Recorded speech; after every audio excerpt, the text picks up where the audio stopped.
네, 늘 이맘때쯤 예산을 두고 여야가 아주 격하게 신경전 그리고 여러 가지 경쟁들을 벌이고 있죠.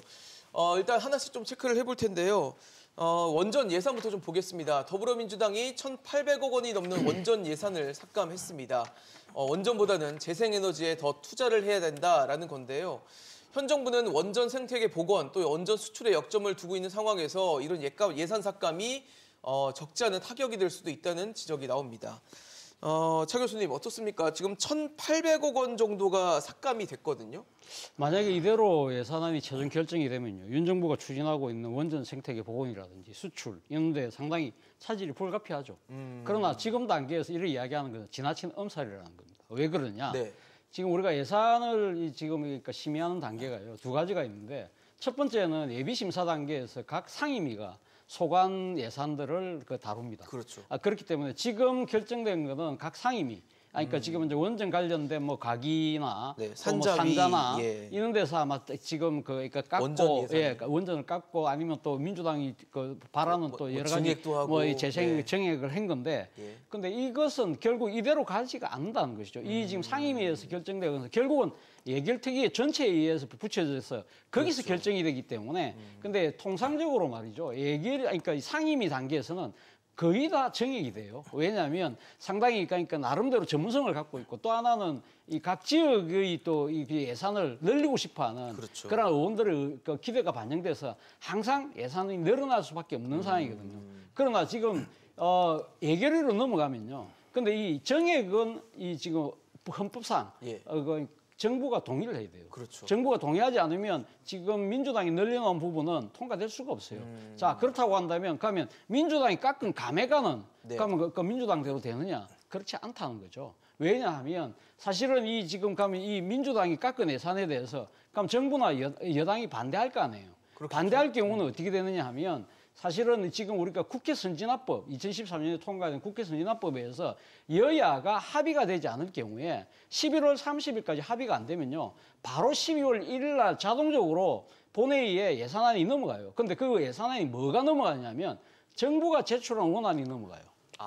정부가 제출한 원안이 넘어가면 12월 2일 법정 시한까지 가부를 투표를 해야 돼요. 정부 원안을 찬성하느냐 반대를 하느냐 예. 투표를 하는 거예요. 그러면 지금 정부 원안은 민주당이 찬성할까요? 반대하겠죠. 그렇죠. 그러니까 반대하면 민주당이 반대해서 가면 그걸 통과 못 시키면 네. 민주당이 정액시킨 게 다 날아가잖아요. 그리고 거꾸로 그러면 지금 정부 여당 입장에서는 가면 지금 여소야대 국민이기 때문에 정부 원안대로 통과시키고 싶어도 통과를 못 시키잖아요. 그렇죠. 그러면 아무것도 못 하는 거예요. 양쪽 다.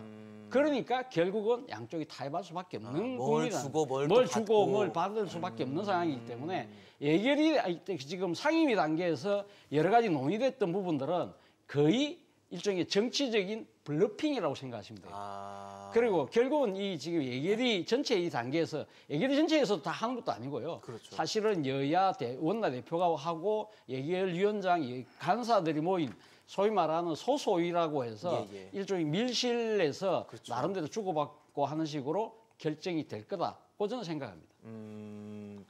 그러면 결국은 생각만큼 뭐 정부의 원전 생태계 복원이나 수출에 문제가 될 거다. 이거는 좀 아니겠네요. 그렇죠. 지금 어떻게 보면 그 민주당이 윤석열 표 원전 예산을 네네. 깎고 하는 부분들은 다른데 민주당 예산을 정액시키기 위한 일종의 하나의 정치적 카드로 네. 지금 활용하려는 측면도 저는 강하다고 생각합니다. 그렇군요.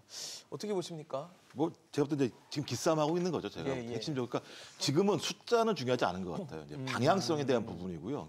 그러니까 민주당이나 국민의힘이 어떤 방향으로 소위 국가 살림을 꾸려가려고 하는 것인가라고 하는 것을 국민들한테 보여주는 부분이 분명히 있기 때문에 지금은 숫자는 별로 중요하지 않다. 그러니까 어떤 내용을 얘기하느냐. 그러니까 원전 사업에 대해서 예산을 깎은 부분들은 소위 우리나라 같은 경우 재생에너지 문제와 관련해서 재생에너지 비용이 예를 들면 더 비싼 상황이 되잖아요. 다른 네네. 나라에 비해서. 그러니까 4%밖에 안 되는 국가에서 계속 원전 생태계만 어떤 투자하는 것이 아니라 재생에너지에 대한 투자가 필요하다라고 하는 부분에 대해서 국민들에게 알리기 위한 방법으로 저희 여기 나와 있는 원전 예산을 갖다가 이제 삭감하는 방식들로 진행이 된 것 같은데요. 근데 이 싸움은 이미 대통령으로부터 시작된 거죠. 왜냐하면 대통령이 무슨 말씀하셨냐면 국민들 앞에서 야, 이 우리가 지금 정부에서 제출한 예산에 대해서 동의해주지 않는다면 탄핵해라 이렇게까지 말씀하신 적이 있어요. 그러니까 제가 볼 때 이거는 이미 여야가 이번 예산 문제와 관련해서 격렬한 싸움이 있을 수밖에 없다고 생각하고 저는 격렬한 싸움이 필요하다고 봅니다. 다른 문제도 아니고 국민이 낸 세금을 가지고 1년 동안 어떻게 살림을 꾸릴 건지에 대한 문제이기 때문에 다른 어떤 것보다도 훨씬 더 치열한 논쟁을 통해서 진짜 필요한 것이 무엇이고 단기적으로, 중장기적으로 어떻게 해야 되는지에 대한 전체적인 살림 방향이기 때문에요. 저는 이런 논쟁들은 필요하다. 근데 하지만 말씀하신 것처럼 절충을 해야겠죠. 그러니까 원전에 대한 기술 발전도 필요합니다만 재생에너지에 대해서도 투자해야 되는 거죠. 그랬을 때 여야가 나중에 어느 정도의 절충과 합의를 할 수 있을 것인가에 대한 부분, 만약 그것이 안 되게 된다면 큰 혼란이 있을지 모르겠습니다만 저는 아마 어느 정도 상황이 지나게 되면 재생과 원전 둘 중에 절충과 합의를 통해서 예산들이 좀 배분될 거라고 생각합니다. 근데 사실 국민의 입장에서는 좀 불편할 수도 있는 지점이거든요. 어떻습니까? 제가 이제 그 에너지관리공단에 그 사회이사를 했습니다. 네네. 따라서 이제 그 단가를 좀 알아요. 예. 아마 이게 재생으로 가면 원전보다 이게 훨씬 전기 만드는 단가가 비쌉니다. 우리나라의 재생이라는 게 그 태양광, 풍력, 그렇죠. 뭐 조력 이런 게 있잖아요. 근데 우리 조력도 안 되고 바람이 많이 부는 것도 아니에요. 그리고 이게 태양광 한다고 온데 국토를 파헤쳐놨지만 이게 태양광이 그렇게 효율적이지 않습니다. 그리고 이게 밤에 태양이 뜨는 것도 아니고 지금 이게 앞으로 가장 저는 부족한 게 전기하고 물이에요. 물이 부족하고 그다음에 전기가 부족해요. 왜? 앞으로 이게 차량도 전기차로 다닐 겁니다. 근데 문제는 이런 게 전기를 원전 말고 이게 무슨 대안이 있느냐? 우리가 수력이 있습니까? 그다음에 화력은 더 환경 파괴적이죠. 따라서는 유일한 대안이 원자력이다. 이렇게 보기 때문에 지금 이게 민주당이 원전 예산을 깎겠다. 이게 큰 방향에서 저는 잘못된 거다. 이런 생각이 들고요. 두 번째, 우리나라의 원전 기술은 세계 최고 수준이에요. 네. 이 말은 이게 다른 나라에 수출까지 가능합니다. 자, 옛날에 문재인 대통령이 외국 가서 우리나라 원전 사달라고 세일즈 했죠.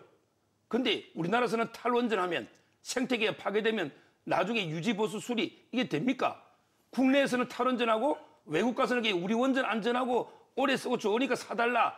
이게 말이 안 되는 이중 행태 아닙니까? 저는 민주당이 이런 정말 100년대의 에너지까지 정략적으로 깎는 거 이거는 심각한 문제다. 이 예산은 빨리 조속히 예산을 통과시켜야 된다고 봅니다.